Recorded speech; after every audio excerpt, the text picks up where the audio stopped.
Basil Rathbone as Sherlock Holmes, and Nigel Bruce as Dr. John Watson.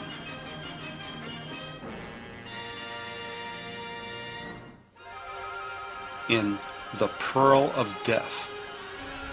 Screenplay by Bertram Milhauser, based on The Six Napoleons by Sir Arthur Conan Doyle. Musical director Paul Sawtelle. Film editor Ray Snyder. Dialogue director Ray Kessler. Director of sound Bernard B. Brown. Musical director Paul Sawtelle. Featuring the voices of Dennis Hooey, Evelyn Ankers, Miles Mander, Ian Wolfe, Charles Francis, and Rondo Hatton. Accompanying narration written and spoken by Brian Newberry.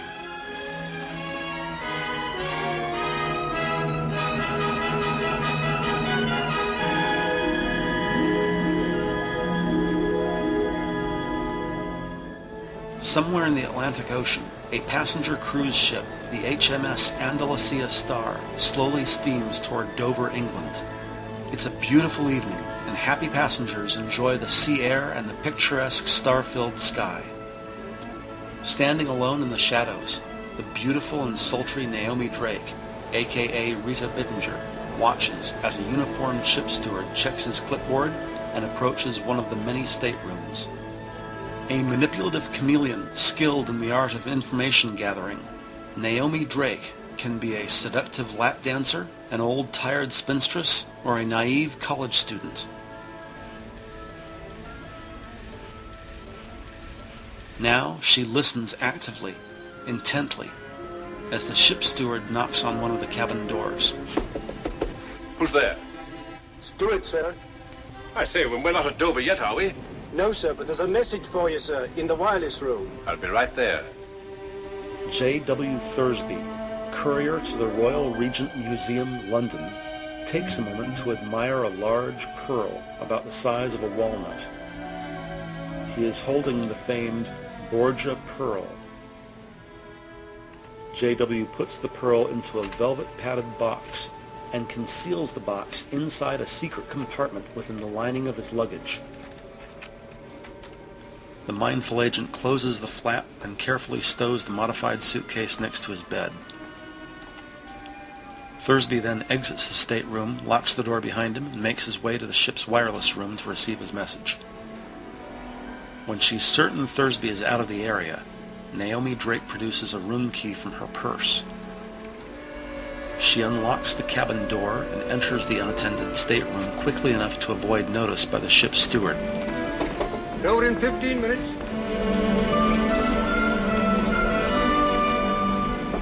Over in 15 minutes. Over in 15 minutes.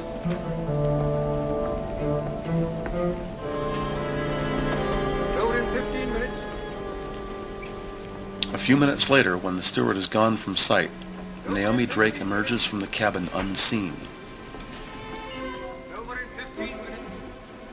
She casually tosses the room key over the guardrail and crosses the length of the deck, taking a seat on a deck chair next to an old clergyman who lays in slumber, quietly snoring until he is awakened by the blast of the ship's horn.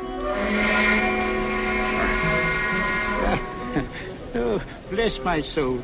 I must have dropped off right in the midst of our most interesting conversation. My dear young lady, what must you think of me? Oh, please. I knew you were tired, so I kept very quiet. I wouldn't have awakened you for the world. You're very kind. Oh, you were telling me about your roses. Yes. My roses, my beautiful roses. I'm proud of my roses, sinfully proud. Oh, yes. We must be getting into Dover. With the excitement of a younger man, the pastor jumps to his feet and hurries to the guardrail, where he scans the horizon, gazing into the far-off distance. Well, bless my soul. Yes, indeed. Yes. There are the white cliffs. Holding her camera hesitantly, Naomi Drake moves closer to the old man. You know, I've been dreading this moment. Why now? Well, you see, I have some exposed film in my camera, and They might make me open it. The customs, I mean. I should so hate to lose my little pictures. Oh, dear, that's too bad. I wonder, it would be a great favor. Would you mind taking care of it for me? Till we get through the customs, I mean. Well, I don't quite know. I can't... If you'll just say it's yours, being a clergyman, you're not subject to such rigid inspection. All right. Just a harmless little deception, eh? All right, my dear, all right. Oh. Oh, dear, it nearly fell overboard. Yes. Oh, dear.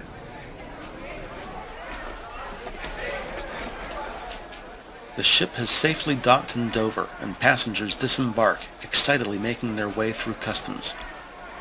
In a restricted security area off-limits to the general public, the courier, J.W. Thursby, carries his modified suitcase and walks directly to a door marked Dock Customs Office. Are you courier for the Royal Museum? Right. Bringing in the Borgia Pearl? That's it. I'll have it out for you in a jiffy. J.W. Thursby turns his suitcase upside down, opens the secret compartment, and pulls out the velvet box. I say, that's a clever dodge. Needs to be for this, believe me.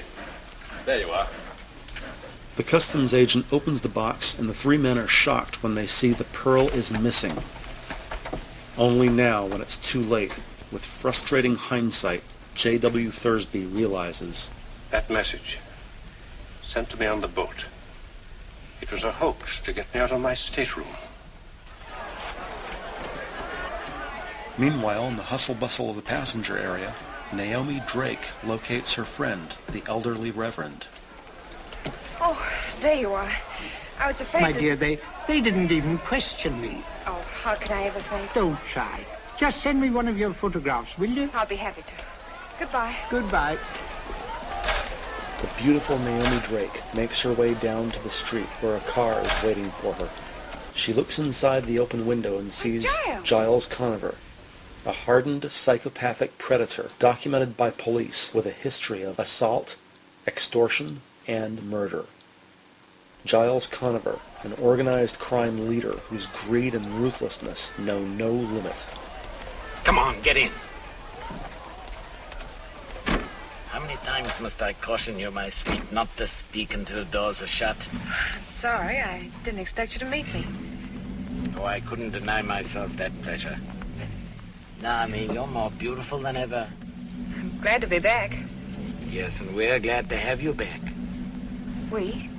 Oh, an old friend of yours turned up quite unexpectedly. He's been asking for you. Who's that? I found him prowling round your room, making wistful little noises like a dog. No, it can't be. Yes, my dear, the creeper. Hoxton Creeper, Giles Conover's main thug for hire. Bereft of speech, the Creeper is a mentally unhinged lunatic with the strength of a gorilla who enjoys a unique and depraved method of killing anyone Giles Conover tells him to. The Creeper's unwholesome desires for Naomi Drake leave the woman sickened and terrified. I'm not going to the flat. Oh, you'll be quite safe. I have him under lock and key. Now to business. What luck?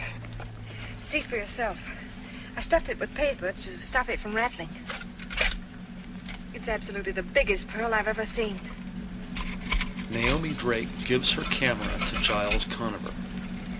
The two are alarmed when they discover there is no Pearl of Borgia. I don't understand. Conover removes the paper and notices there are words written on it. You've been had, my dear, properly had. Disgusted, Conover hands the paper to Naomi Drake. My dear Conover, forgive me if I take the liberty of returning the Borgia Pearl to its lawful owners. Devotedly, S.H. Sherlock Holmes of Baker Street.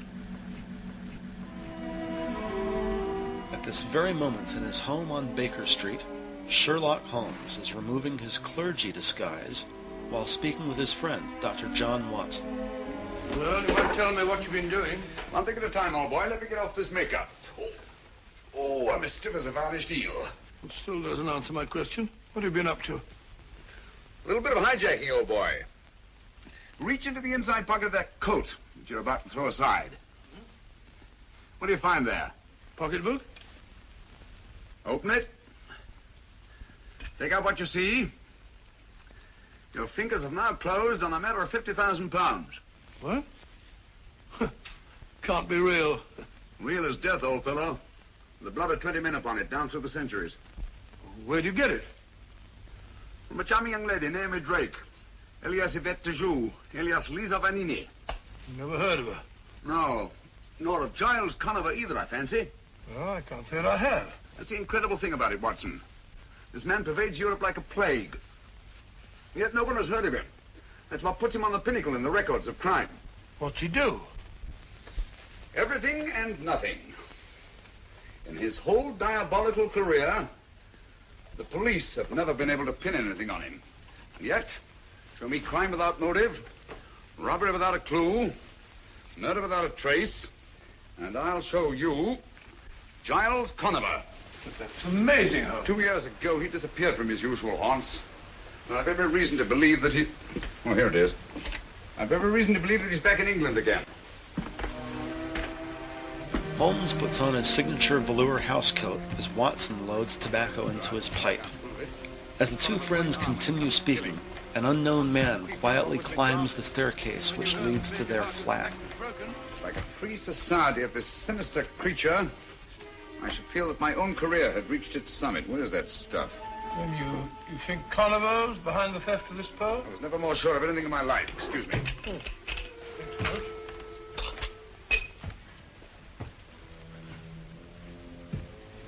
Shh. Listen. The sound of a stair creaks beneath a footstep. Not wasting a moment, Holmes opens a drawer and produces a loaded revolver. Pearl, quick, hide it. Watson puts the pearl in his mouth. Turn on that light. Watson switches off the light and the room goes black.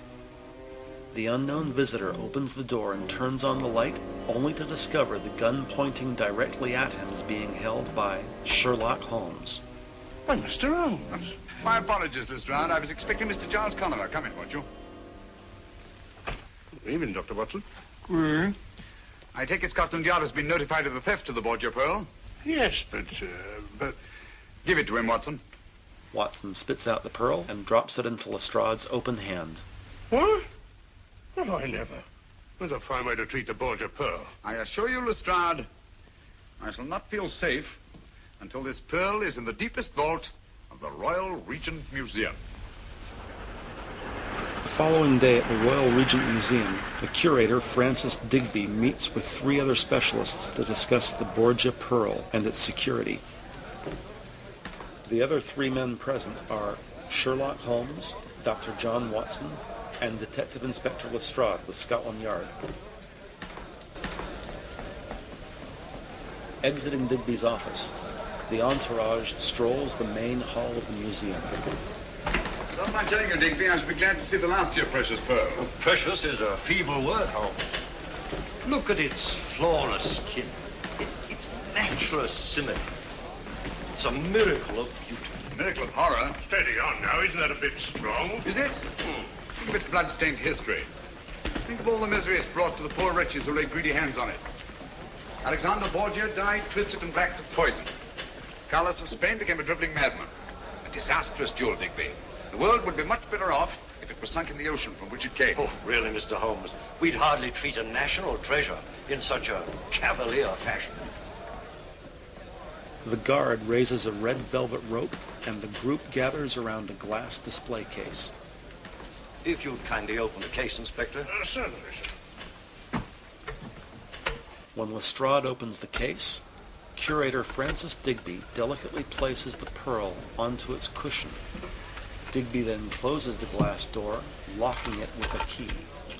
Ah, there, all snug and safe. You call that safe? I've told you Giles Conover's after that pearl. Under the circumstances, wouldn't it be better to place a guard over it? It has 100 guards over it at this very moment.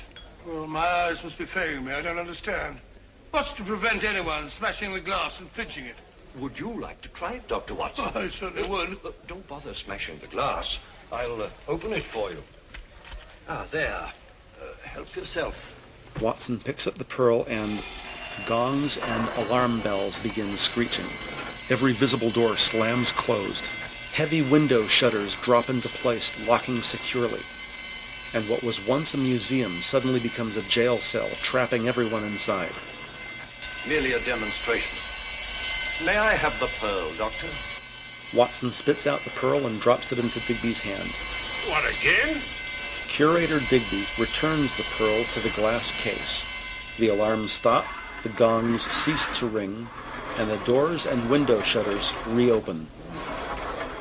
That allays your fears, I trust, Dr. Watson. If you'll step into my office, gentlemen, I'll explain to you what happened. Oh, how does the thing work? Electricity, the high priest of false security. As you have noticed, gentlemen, we are well protected.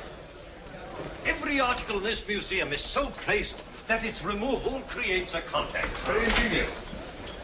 The entourage returns to Digby's office, and Digby closes the door behind them. A uniformed workman begins polishing the door frame just outside Digby's office.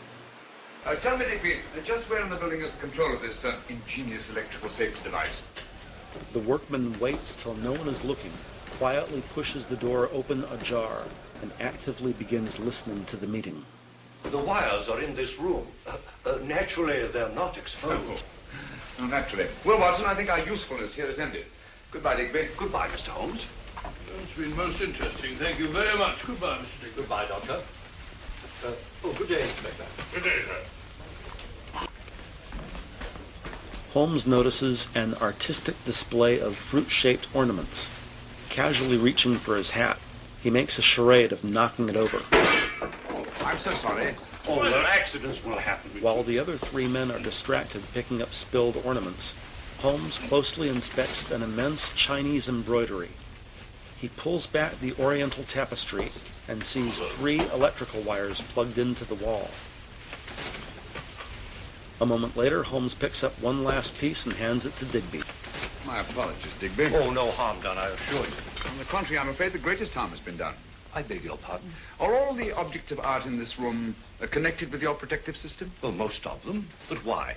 This Hogarth etching, for instance, is it connected? Most certainly.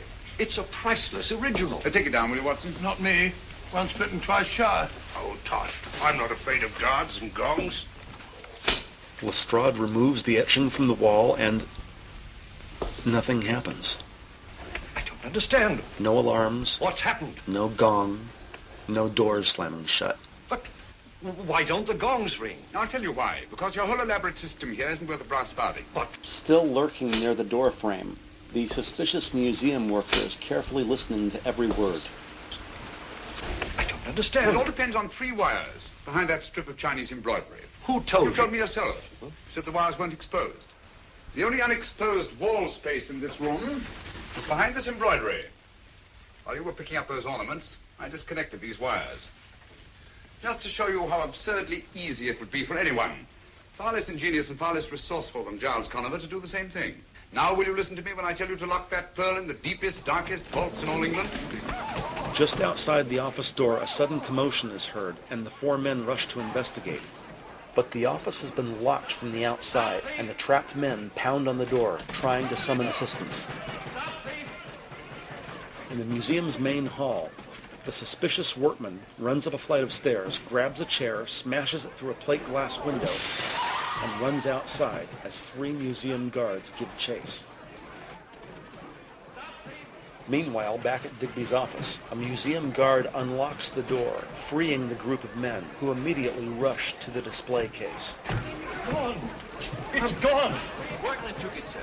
Bates is after him. I don't understand. The gongs never rang and the shutters never closed. No, the wires were disconnected. Thanks to Mr. Sherlock Holmes. A grateful nation owes you a memorial, Mr. Holmes. You demonstrated your cleverness, oh, most brilliantly. You did put your foot in it, and no mistake, Mr. Nonsense. How was he to know that anyone... Oh, well, elementary, my dear Watson. By his deductive reasoning, of course. Oh, shut up, Lestrade. Deductive reason. Giving away the Borgia Pearl like a pound of tea. 50,000 pounds. Not tea.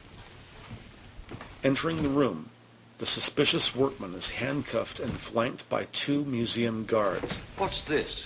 Holmes immediately recognizes the workman. The man who wanted to be caught, Mr. Giles Conover. How are you, Mr. Holmes? But I don't understand. This is one of our workmen. He's been employed here for weeks. He came highly recommended. Yes, I've no doubt of it. Every employee of this museum is scrupulously My investigated. dear Digby, Mr. Conover is a man of infinite resource and precaution. Oh, thank you, Mr. Holmes. Just a bare chance that his accomplice, Miss Naomi Drake, might not get away with that pearl on the boat from Ostend to Dover. Pearl? What pearl? Who are you getting at? Did you search him, Bates? Yes, Inspector, but there's not a thing on him. He might have swallowed it. No, he hasn't got it. Or he would never have allowed Bates to catch him.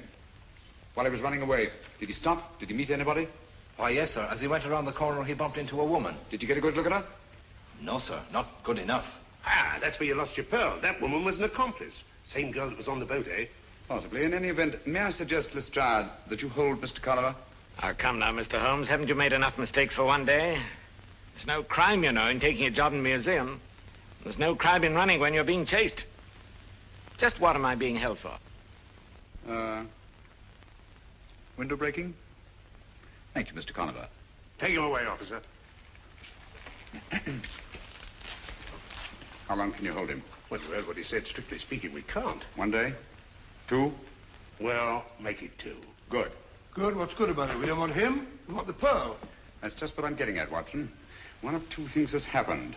Either the woman he bumped into was an accomplice, in which case she has the pearl, or he managed somehow to conceal it in his flight. If he had to stick that pearl in some makeshift hiding place, he'll never rest until his Confederates have it safely in their hands. He'll try to send them a message. We ought to give him every opportunity. But how? May I suggest, Lestrade, that he's permitted to have his food sent in from the outside? Huh? Oh.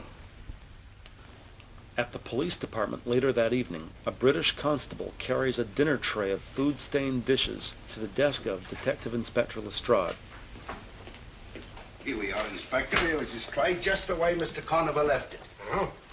10 to 1, there's a message in there somewhere. Yes? What makes you so blinking sure there's a message in it? Because he asked me for a lend of me pencil, that's why, and he promised me a quid if I'd keep me mouth shut. Oh, he did he? Cunning, ain't he? Well, there's some that's cunninger. He's got the wrong pig by the ears, as Mr. Giles Conover. There might be a note stuck on underneath. Seeing eye, that's what you've got to have. Nothing much gets by you, Inspector. Oh, we all slip up once in a while. No one's infallible, you know. That's funny. He finds a slip of paper hidden inside the spout of the teapot. Lestrade pulls out the note and recognizes Conover's writing. Gotcha, Mr. Giles Conover. Here, hang on to this. What is it? You'll soon see. A note to his accomplice, or I'm a Dutchman. Yes, this will tell us where the Borgia Pearl is. It means promotion for me, sure as you're alive. Lestrade pulls out the note and reads what Conover has written. My dear Lestrade, you're a great fool. Conover. What did it say? What do you care what he He said? didn't say where the Borgia Pearl was, it, Inspector. Just you clear up this truck. That's all you've got to do, and see it gets back to the restaurant. Very good, Inspector. At that same time, in a restaurant across town, a woman is washing silverware when the busboy brings her a tray of food-stained dishes. Rinsing the gravy off a dinner plate reveals a secret message. Taking a drag off her cigarette, the blonde woman carefully reads the message when she is approached by her boss. Now then, my girl, get a move on, will you? What are you staring at that plate for? Oh, I ain't staring at it. Now I'm washing it. See? Well, I ain't paying you to go to sleep on your God, feet, you you old know. bag of grease. She slams the plate into the table's edge, shattering it into pieces. Wash your own dirty dishes. Yeah, you can't do that there. See?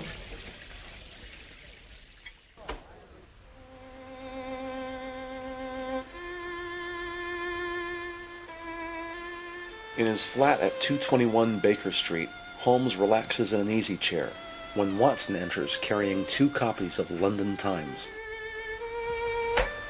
Holmes, you drive me raving mad. Standing there scraping on that filthy fiddle as if you hadn't got a care in the world.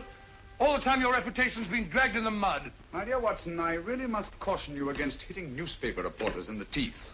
It isn't dignified. Well, he deserved it, the idiot. But how did you know I struck a reporter? Holmes stows his violin in its case. Observation, my dear fellow. You come in here with 2 copies of the morning paper. A thing you never do unless there's an article you wish to keep for your files. You talk about my reputation being dragged in the mud. Obviously, I've been the subject of a scurrilous attack in connection with the theft of the Borgia Pearl. You certainly have. This article practically suggests you stood to profit by the deal. And it implies that you were working with Conover. Yes, I'm afraid I'm for it, Watson. Indeed you are. But how did you know I struck the fellow? Oh, that. Well, you come in here, jumping off the handle at me, berating me like a mother who boxes her child's ears after snatching it from under a tram. A very human impulse, Watson, and one that suggests that you've been taking up the cudgels on my behalf. What a remarkable deduction. Not when you consider that the skin is missing from the first and second knuckles of your right hand. Didn't hurt? Good old Watson. It's like you to stand by a man who's been discredited. Oh, rubbish. We've been in tighter spots than this. Not many, I'm afraid. Well, come along, old fellow.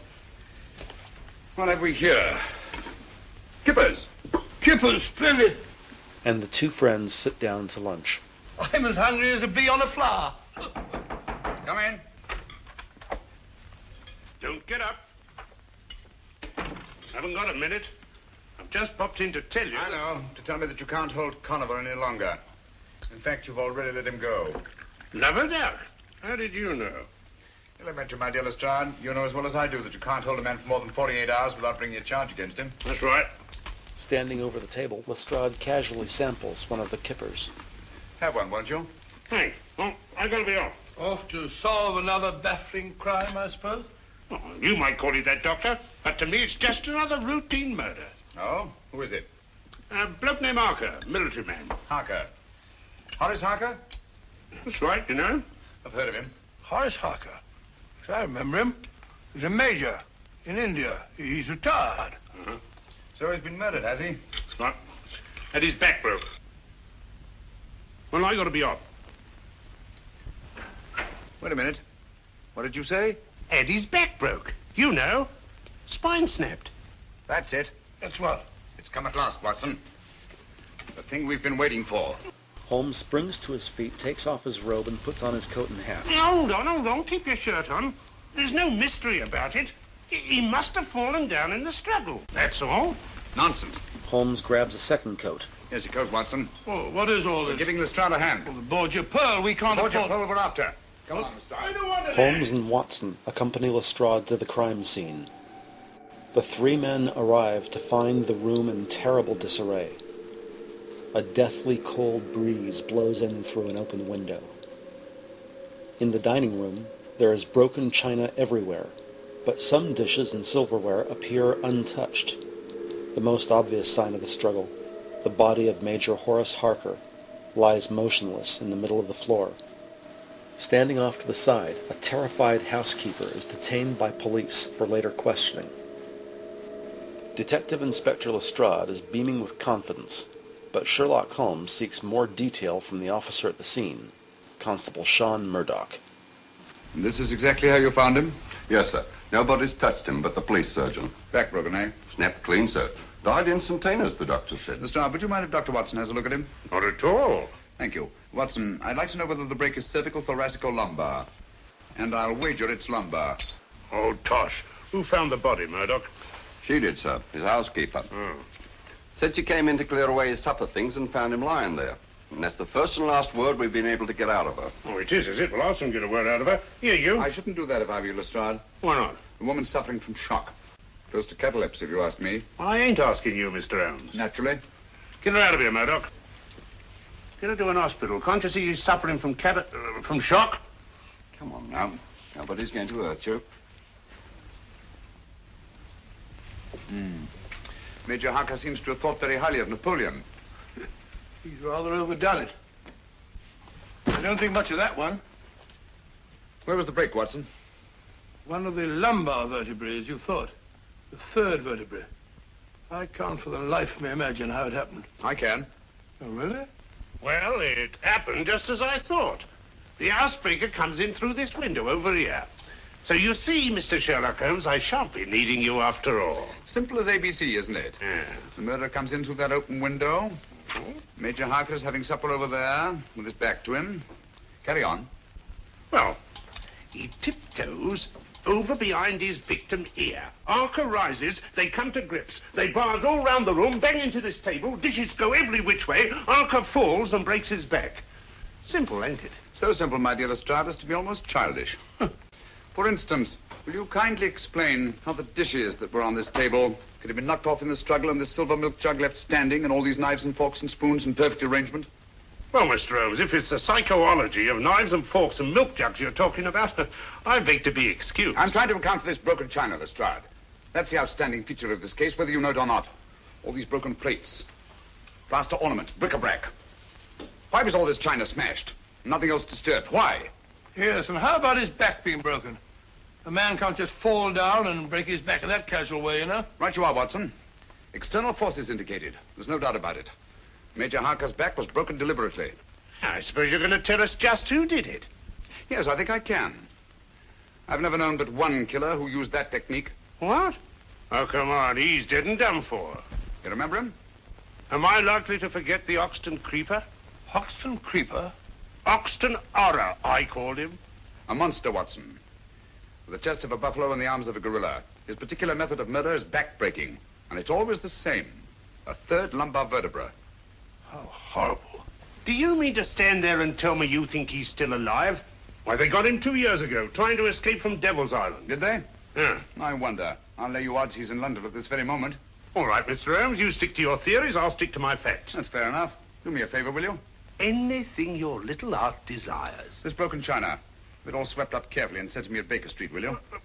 All right, but what do you want it for, anyway? Oh, just a souvenir. Come along, Watson. I think our usefulness here is ended. Mind you sweep it all up, Mr. Holmes. Mentally combing through the evidence, Holmes and Watson walk alone down the city street. As a matter of fact, Watson, what I did not tell Lestrade, since I can't prove it, is that the Hoxton Creeper has always been Giles Conover's right arm when it comes to killing. When you heard that Major Harker's back was broken, you suspected the Creeper, eh? Naturally, it can't be mere coincidence. But the Creeper comes back into the scene just as Giles Conover reappears in London. I see, but how does Harker tie up with that gang? In the foggiest notion. Buy a box of matches, gentlemen. They ignore the vendor selling matches as Holmes stops beneath a street lamp to light his pipe. But there is a connection. Or Harker wouldn't be lying there now with his back broken. My surmise is that Giles Conover's lost the Borgia Pearl and is trying desperately to get it back, just as we are. You really think so? I'm just as sure of it as I am that we're being shadowed at this very moment. Nice one, Watson. Come on. As the colleagues continue walking, the street vendor, actually Naomi Drake, disappears behind a corner, whistles to a waiting car, and points at Holmes and Watson. Listen. Have you got your revolver? Yes? Now get it ready. What? Get it! No, thank you. Come on, Watson.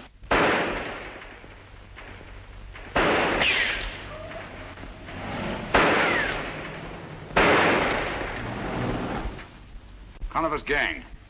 We're on the right track, Watson. The following day at 221 Baker Street, Mrs. Hudson opens the door to an old man who asks to speak with Mr. Sherlock Holmes. She directs him upstairs to Holmes's flat. The first door on the right, sir. Oh, thank you. Thank you, madam. Once out of Mrs. Hudson's view, he takes out a large, hardback book. Ensuring he is unseen, the bespectacled man opens the book's cover to reveal a hollowed-out compartment carved into the book's pages. His bony fingers working nimbly inside the book's secret compartment, he firmly pushes a dagger down into a spring-tension trigger. Clearly, this is a booby trap of lethal intent. He then closes the book and knocks on the door of Holmes and Watson's flat. Come in. Dr. Watson, I believe. Is Mr. Holmes in? But he's out, sir. He'll be back any minute. Won't you come in and wait? Thank you very much. Thank you. Sit down, sir. Thank you. Have a cigarette? No, thank you, no. Doctor won't allow me to smoke cigarettes. But, He reaches into his jacket pocket and pulls out a large cigar. May I? Yes, yes, sir. You'll find matches on the table. Oh, thank you very much. He lights the cigar and sits back in the chair. You know, my health has never been the same since that dreadful affair at Farnsworth Castle. Farnsworth Castle? The Farnsworth case? I thought I recognized you. Just a minute. I'll tell you who you are. Really? Yes. Simple deduction. The bowed shoulders of the scholar, the open countenance of the churchman. You must be Lord Farnsworth's brother, Archdeacon Farnsworth. No, sir. I'm no archdeacon. Oh, and you're the man who found the body in the bathtub. Oh, it was the butler who found the body, and it was in the cupboard. Strangled, wasn't he? No shot. Oh, shot, yes, of course, shot, yes. Lord Farnsworth's uncle, wasn't it? I am Lord Farnsworth's uncle. Oh, of course, my mistake. You're Lord Farnsworth's uncle. And your name is, Theophilus Kirby, Lord Farnsworth's uncle and biographer. Of course, I remember you well. Holmes will be very glad to see you. He may be a bit late. By the way, as he isn't here, if there's anything that I can do, same training as Holmes, pure deductive reasoning. For example, I can see that you're in trouble. On the contrary, sir, I've never been happier. Oh, my mistake. I've never been happier.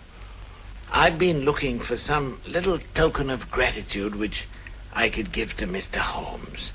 And at last, I think I've found something that he'll appreciate. It's Dr. Johnson's great dictionary, an early folio. Early folio? Yes. Dr. Johnson's dictionary? I'm sure that he'd be very excited about that. It's very kind of you. Yeah. I'm a bit of a book collector myself. Watson reaches for the medical journal. Oh, please. I've inscribed a little dedication. It may be a little flowery, perhaps, but, well, it's straight from my heart to his, I hope. And it's just a little private. Oh, yes, of course, a little private. And you want him to be the first to read it? That is so. You're very understanding, sir. Thank you very much. Now, I'm afraid I must go. I'm sorry. Don't you worry about the book, sir. I give you my word that Sherlock Holmes will be the first person to open it. Oh, that makes me very happy, sir. Very happy. Goodbye, sir. Bye, Doctor. I'm sorry you can't stay.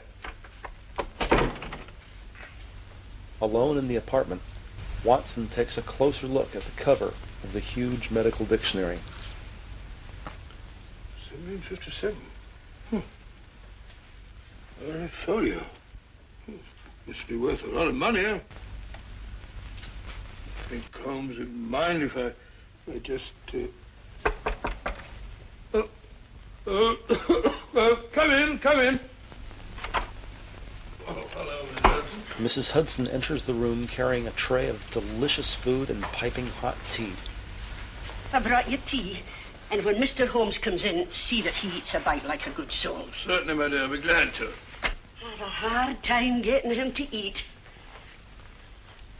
Oh, good afternoon, Mrs. Hudson. Oh, I just brought you tea. Thank you. And be sure you drink it. I will. Hello, Watson. Well, too bad you're late.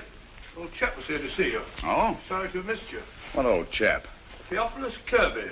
Lord Farnsworth's uncle. You remember the Farnsworth case? Yes, indeed I do. And I remember Theophilus Kirby, too. Quite a scholar. And like most scholars, full as church mouse. What's he want? He brought you a present. First folio of Dr. Johnson's dictionary. Book must be worth a lot of money. He'd written an inscription in it, bless his heart, out of gratitude. That's very nice of him. Like to have a look at it? Have a cup of tea? Oh, thanks, old boy. Put it down there. Gratitude is a rare quality in these days. Let's see what he wrote. Before opening the book, Holmes attentively smells the air in the room. Watson, have you been smoking a cigar? No, the old boy smoked one.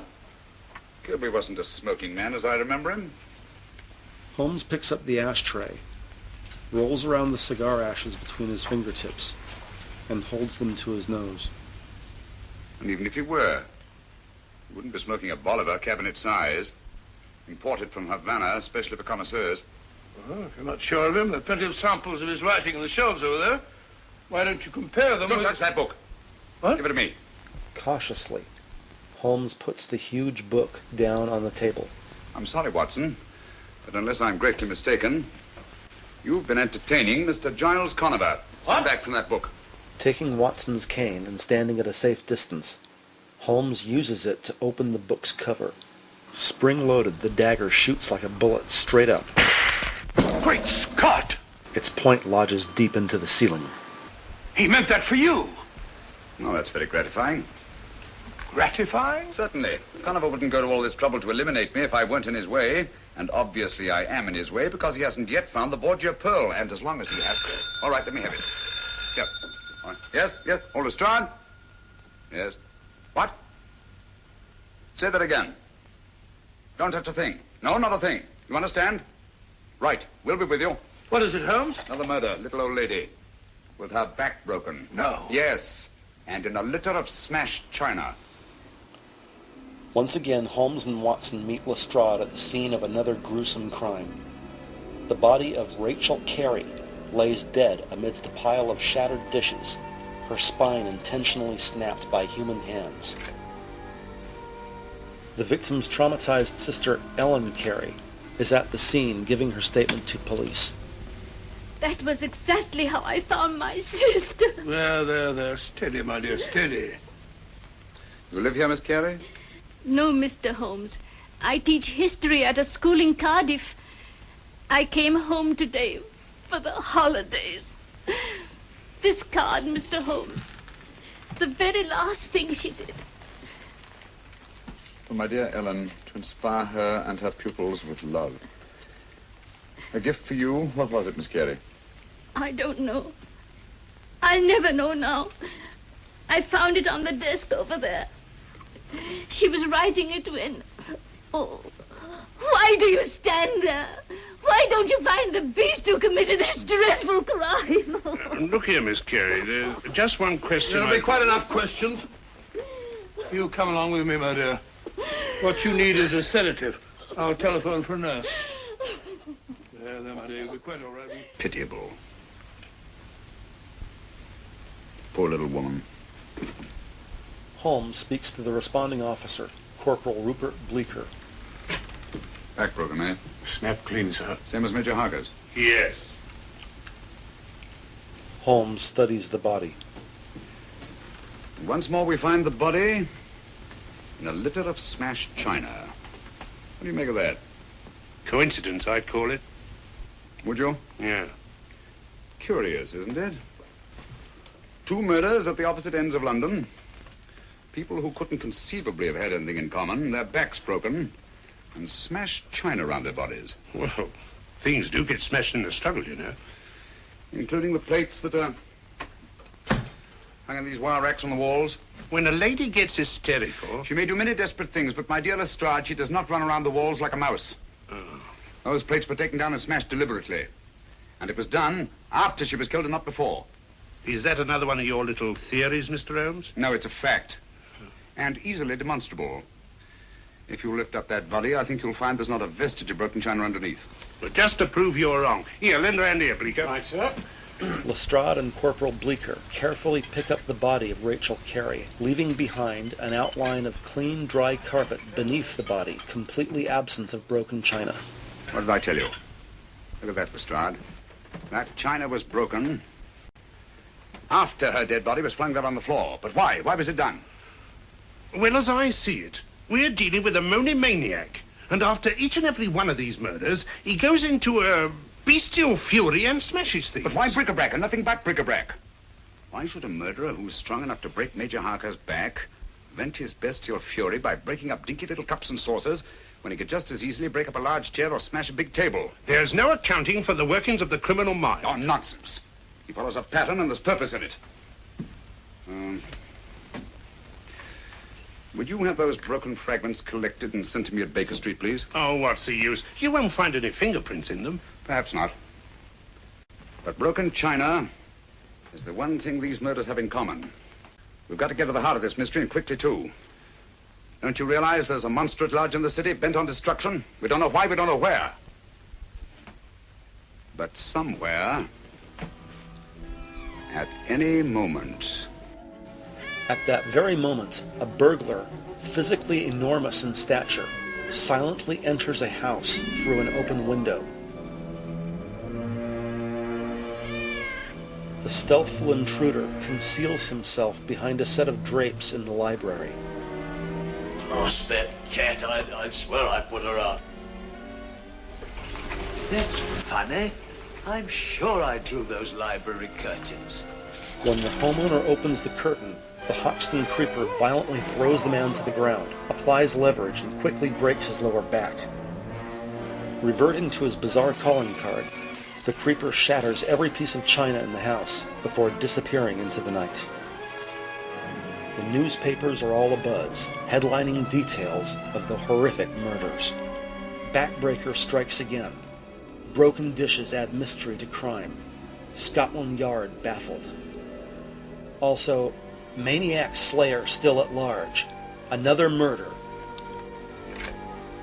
Back at their flat on Baker Street, Holmes and Watson sift through the broken dishes recovered by police at the crime scenes.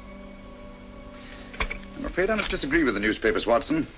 The Hoxton creeper, to the best of my knowledge, is not a madman, or if he is, then there's method in his madness.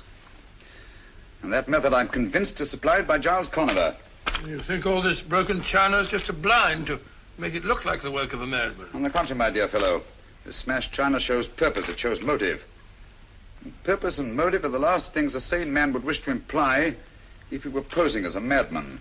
Why smash the china? The killer didn't choose to smash the china, he had to smash it. Oh? Had to? What for? Oh, possibly to cover up something else that was smashed. Some object. Identical in all three cases. The clue that we're looking for. Why mess about with the plaster? You'll far more chance of finding the clue you're looking for in the china because there is much more china. There's too much china, Watson, and too little plaster. Which leads me to suspect that the greater conceals the less and that the china was smashed to cover up the plaster. Curious notion. Oh, look. Bird. Matter of fact, I had thought of it myself. Oh, did you really? Then it was very tactful of you not to mention it. Holmes picks out a unique piece of plaster. Yeah, what do you make of this? It is neither a plate nor a teacup. Cocked hat?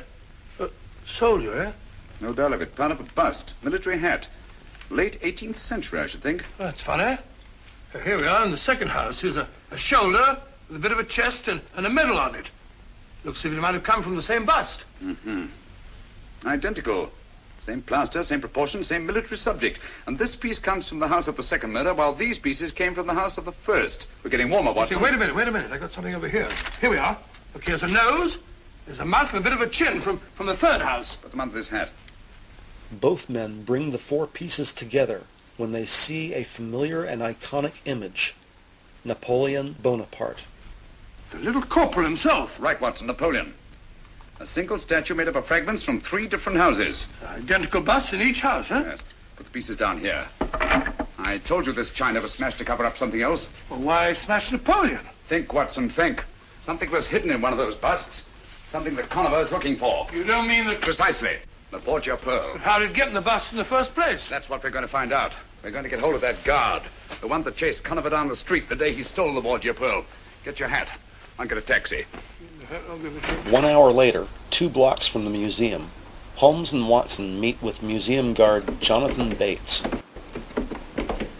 Here we are, sir. This is where I nabbed him. He's baiting it along here like a frightened rabbit when I come up from behind and make the pinch. That isn't true. Would strike me dead if it ain't, sir. Isn't it true that he went in there? Holmes points to an art studio with a sign over the door proudly heralding the artist's name and profession. George Gelder, ornamental plasterer. Well, he was at... Oh, out with it, man. Did he or didn't he? Well, as a matter of fact, he did duck in there. But I made the pinch right on this very spot, like I said. Can you tell us exactly what happened? Why, yes, sir. He runs in here full lick and up to this door. Was the door open? Just like it is, sir. But when I got here from the head of the stairs, the door is bolted. So I starts to climb in this here window. Was the window open too? No, sir, I had to force it. When suddenly the door opens, out he nips, and I made the pinch right on that very spot like I told you. How long was Conover out of your sight? I should say less than a minute, Mr. Holmes. That's why I didn't want to mention it before. I didn't think it was important. Important? Great heavens, man, come on. Holmes, Watson, and museum guard Bates hurry into Gelder's plaster workshop. Everywhere around the studio there is all manner of moldings, busts, and statuettes. Some works in progress, others ready to sell. The owner, George Gelder, greets the three men. Gentlemen. Oh, I beg your pardon? This is not my sales room. This is my workshop. What can I... Oh, it is you, is it? Catching more thieves today? Ah, no, I was explaining here to Mr. Holmes and Dr. Watson. Thank you, Bates. That will be all. Thank you, sir. Good day, Bates. Good day, sir. Mr. Gelder, our time is short, and believe me when I tell you that lives are at stake. Lives? Please answer my questions as briefly as possible. Last Tuesday, at 10 minutes past 12, where were the workmen who are usually employed in this room? It was a dinner hour. They were out. On this table over here? You had some busts of Napoleon standing to dry, did you not?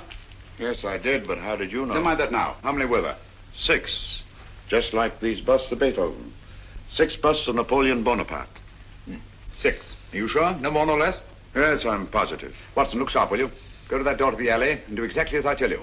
Huh? No, not huh. Just do it. Leave your stick. Go outside and close the door. Stand over there, will you? Me? Yes, please. Holmes reaches into his jacket and removes a pocket watch. Ready, Watson? Ready, Holmes? All right. Come in quickly. Close the door. Hold it. With Watson posing as the thief, Turn around. Holmes improvises one possible scenario. Take 2 steps forward. Stop. Wait a moment. Look around you. Now look over here. Although slightly addled, Watson does exactly as Holmes says. Wait a minute. Now run over here. Pause a moment. Look at these wet plaster busts. Look back to the door. Take a coin out of your pocket. Come on, hurry, man, hurry. Now stick your finger in one of these wet plaster busts. Go on, do it, do it. Put the coin in. Put it in. Now smooth over the plaster. Cover up the hole. 54 seconds. That's close enough. Conover could have done it faster. But he acted on his own while you had to wait for instructions. You mean to say that... Precisely. Conover stuck that Borgia Pearl in one of those 6 wet plaster busts of Napoleon. What? Gelder. Gelder, what happened to those 6 busts? You are not the first one asking me that. No, who was the other? A woman. When? Was it Wednesday? The day after the thief was taken? Yes, it was. Amy Drake, Watson. Amy Drake? What did you tell her? The same as I'm telling you. They were delivered, all 6 of them. Yes, but to whom? To Amos Hodder's art shop on Kensington Road. Amos Hodder. With not a moment to lose, Holmes and Watson go quickly to Kensington Road, where they locate Amos Hodder's art shop. When they enter the small retail store, Holmes observes a nervous salesgirl wearing thick glasses. He recognizes the woman, but Holmes acts clueless, allowing Naomi Drake a false sense of anonymity. Watson. Huh? What an amusing statue. Most amusing. Is it? Why? Because I say it is. Pretend to be interested. Huh? Oh, fine bit of modeling, Holmes. An amusing statue. Most amusing. Sit down in that chair. Huh? Sit down in that chair. Let no one else in or out of that door. The employee known as Rita Bittinger busies herself organizing a display table of Scandinavian decor. Attend to the gentleman, Miss Bittinger. Yes, Mr. Hodder. Coming out from behind the counter, the saleswoman accidentally knocks one glass fixture off its shelf. Oh, mercy me. Here, what have you broken now? I never saw such a one for breakage. You aren't even worth half wages, you aren't. Well, it's my poor eyesight, Mr. Hodder. I can't help my eyes now, can I? What have you broken this time? One of the Copenhagen vases, eh? Well, that makes 4. There was the Flying Mercury yesterday, and the 2 Napoleons the very day you came. I never broke the Napoleons, I tell you. I found them that way. Mr. Hodder, may I trouble you? Oh, I beg your pardon, I'm sure, but this sort of thing is most trying. What can I do for you, sir? My name is Holmes. Sherlock Holmes. I'm doing a little private investigating in connection with some busts of Napoleon that you purchased from George Gelder's plaster shop. I understand there were 6 busts of Napoleon here on Wednesday morning last. That's correct, Mr. Holmes. Now, let me see. I think I heard you say that 2 of the busts of Napoleon were broken by accident. Accident? That clumsy girl. Oh, Bittens, put the vases up on the shelf before you break the rest of them. And sweep up this litter, will you? Yes, Mr. Hodder. Well, don't be too hard on the poor girl, Mr. Hodder. Accidents will happen, you know. Now, tell me, you say that 2 of the busts were broken here in the shop. Stacking a shelf with her back turned, Naomi Drake attentively listens to everything said. A 3rd went to Major Harker, a 4th to Miss Carey, and a 5th to Mr. Thomas Sandiford. Yes, sir. And by the strangest coincidence, all 3 of those persons... It was not a coincidence, Mr. Hodder. Bless my soul. Tell me, what happened to the 6th bust? Why, I sold it the same as the others. To whom? Do you remember? Some doctor or other. I have his name in my account book. My memory for names is rather poor. Now, where is the wretched thing? Yes, here we are. Let's see, it would be Wednesday or Thursday. While Amos Hodder looks for his ledger, Holmes takes in the man's desk, noticing a telephone, a desk lamp, a cup of tea, and 3 light green documents. To keep from blowing his cover, Holmes maintains the pretense he does not recognize Naomi Drake. Any luck? The best of luck, I think, Watson. Fortunately for us, we arrived here before Naomi Drake. Here we are. Sold to Dr. Joseph Caldecott, 13 Burnham Road, Streatham. Good. That's just what I wanted. Take down the address, will you, Watson? You got a pencil? While the 3 men are busy, Naomi Drake quietly slips into the storeroom, closes the door behind her, and uses the phone on the wall to call Giles Conover. Meanwhile, back at Hodder's desk, Holmes carefully examines the art shop's sales ledger. His name and address, Hodder. That's your handwriting? Look carefully. Why, no. The doctor is mine, but the rest is changed. Quiet. Oh, bless my soul, it's a forgery. Ink eradicator has been used, and another name written in. Think carefully. Can you remember the name of the doctor that you wrote here? Oh, dear me, I'm poor at names, you know. This is very much like it, very much. Clever devil. She's made the names enough alike to throw you off. This telephone. Is there an extension in there? Why, yes. What are you going to do, Holmes? Shh, quiet.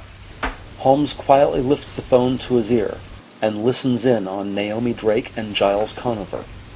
You were right, Giles. It worked. Like a charm. He'll be off to the wrong end of town presently. Yes, I'm leaving at once. Thanks, my dear. That's what I wanted to know. I shall start at once. Meet me in 2 hours. Same place, eh? Why, of course he's here. He's sitting right behind me. Then I shan't meet you. Not till you got rid of him. Oh, nonsense, my dear. His devotion to you is most touching. But I tell you, I just can't stand having him near me. Mockingly, Conover hangs up his phone. Giles. Still listening in on the phone line, Sherlock Holmes mimics Giles Conover's voice. Giles. Yes, my dear. What is it? I thought you'd hung up. Oh, hardly, Naomi. I understand there's another doctor. Same name. Not listed in the directory. Are you sure you'll give me the right man? Positive. Dr. Julian Boncourt. Boncourt. 18 Chelsea Place. Thank you, my dear. Don't worry about the creeper. I'll take care of him. Watson, telephone Dr. Julian Boncourt, Boncourt. Tell him to take the bust of Napoleon that he bought here and go to the nearest police station. Watson dials the home office of Dr. Julian Boncourt. In the storeroom, Naomi Drake takes advantage of the distraction and climbs out through an open window. Descending to the ground below, she is met by Sherlock Holmes and Police Constable Sean Murdoch. Just let go, Naomi. I'm here to catch you. Think you're clever, don't you? You can't hold me. Come on down. What charges are against me? Peddling matches without a license. Constable, put the cuffs on her. She's an accomplice in 3 murders, possibly 4. Leave me alone. You can't do this to me. Inside the art store at Hodder's desk, Watson is still unable to reach Dr. Boncourt.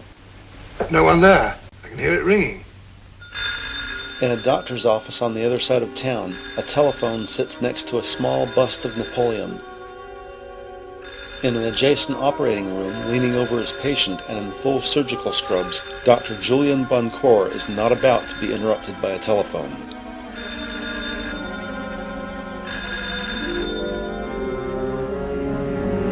You'd better drive slowly. I wouldn't like to get picked up with our passenger in the back.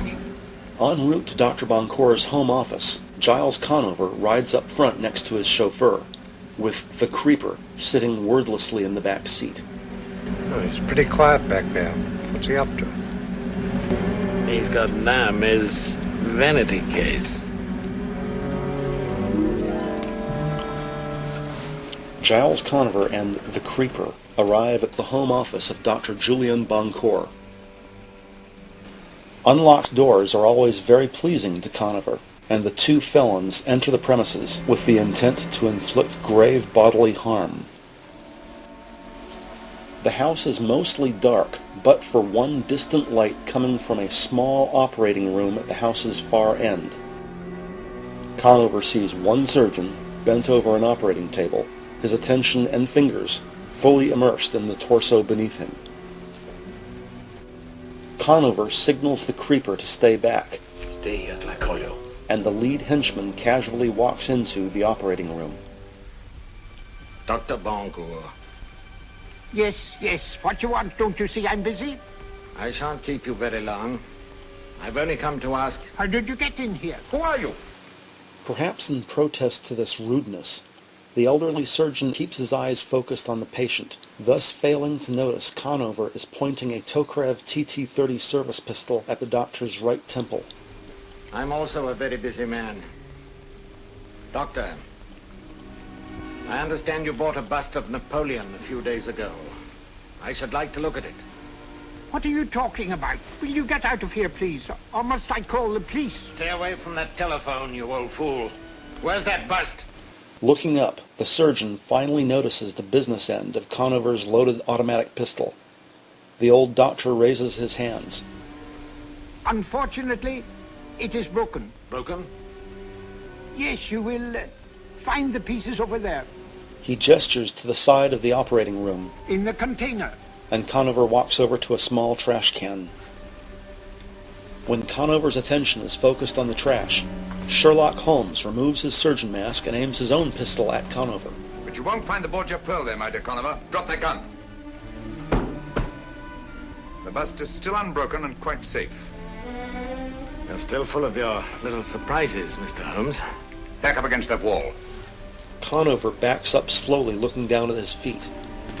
He notices the light's power cord, which is plugged into an outlet behind his left ankle. Like any ordinary halfway decent thug. No, you're in love with cruelty for its own sake. The world will be much better off... With a casual glance at his foot, Conover kicks out the plug and the room goes black. Conover gains control of Holmes's pistol. Hold your hands up. Raising his hands, the consulting detective surrenders. That's it.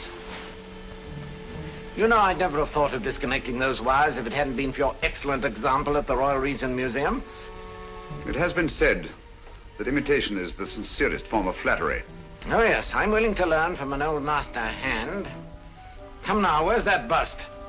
Dr. Boncour took it with him to the police station. Oh, that's a very feeble lie. You'd hardly have let it out of your hands. You'd have been afraid Dr. Boncour would have met us coming in. Us? Yes, you know whom I mean. Creeper! Creeper! With the steady, confident motion of a bull elephant, Stay where you are. the oversized villain stops in the doorway. Now listen.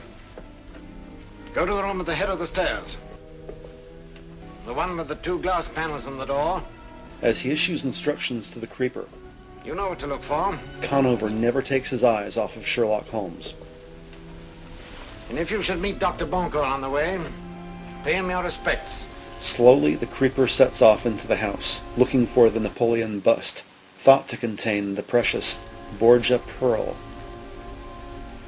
You'll hang for this, Conover. Just as Naomi Drake will hang. We caught Naomi Drake, you know. That's too bad. That's her look out. Holmes watches down the hallway as the giant stops walking. No, it's your fault, Conover. It's all your fault. Poor Naomi. Now stay where you are. His hands still raised, Holmes continues talking. I shouldn't let the creeper know if I were you. He wouldn't like it if he knew you'd let her down. He's crazy about Naomi. She's a very pretty girl. Well, now you're trying to scare me, Mr. Holmes, but it won't work. You've got nothing on Naomi. She'll get off. No, she won't. She lost her head, you see, when she found she was cornered. Grabbed up a large pair of shears and stabbed Dr. Watson to death. She'll hang for that, you know, and it's all your fault. The gigantic monster turns around and silently begins walking back toward the operating room. You got her into this. You won't raise a hand to help her, will you? She'll hang by her soft white neck. Suddenly, Conover is picked up like a rag doll and slammed violently against the ground. As Holmes recovers the pistol, the giant creeper bends Conover's body into a frightening position and abruptly snaps the man's back. The creeper turns toward Holmes, who is already backed into a corner. Stay back. Holmes points his gun at the humongous killer. Do you hear me? Stay back! That's it. Just outside the service entrance, Watson and Lestrade stand back as police attempt to break down the door. We'll go. Suddenly, the service entrance opens from within, and the four men are greeted calmly by Sherlock Holmes. Holmes! Thank heavens! Come in, gentlemen. But where's Bunker? He's quite safe. Lestrade, send one of your men upstairs, will you? Tell Dr. Bunker that all is well. Gently, though. He's old and his heart is weak. I see. That's why I didn't dare send him out of the house. He's up there. All right, up you go. You see, if he'd run into Conover and the creeper... Conover and who? The creeper, my dear Lestrade, that you said didn't exist anymore. Where is he? You'll find him in the laboratory. Conover, too. Go on. You won't need your revolver. No handcuffs. Oh. Holmes casually escorts Watson into Dr. Boncour's receptionist's office. You got them? Yes. Did they find the bust? No. Well, what did you do with it? My time was very short, Watson. So I put the bust in the last place I thought the Conover would look for it. He literally brushed by it as he came in. There, on a busy desk, between the office phone and an ashtray, inconspicuous but unmistakable, is a small bust of Napoleon Bonaparte. Amazing! And the Borgia Pearl's inside that? If it isn't, I shall retire to Sussex and keep bees. Using the butt of his revolver, Holmes taps at the small statue just lightly enough to break it open. Look, there it is. By Jove. A Borgia Pearl. The blood of 5 more victims on it. Well, anyhow, Conover was one of them. What's Conover? No more than a symbol of the greed and cruelty and lust for power that have set men at each other's throats down through the centuries. And the struggle will go on, Watson. For a pearl, kingdom, perhaps even world dominion. Till the greed and cruelty are burned out of every last one of us. And when that time comes, perhaps even the pearl will be washed clean again.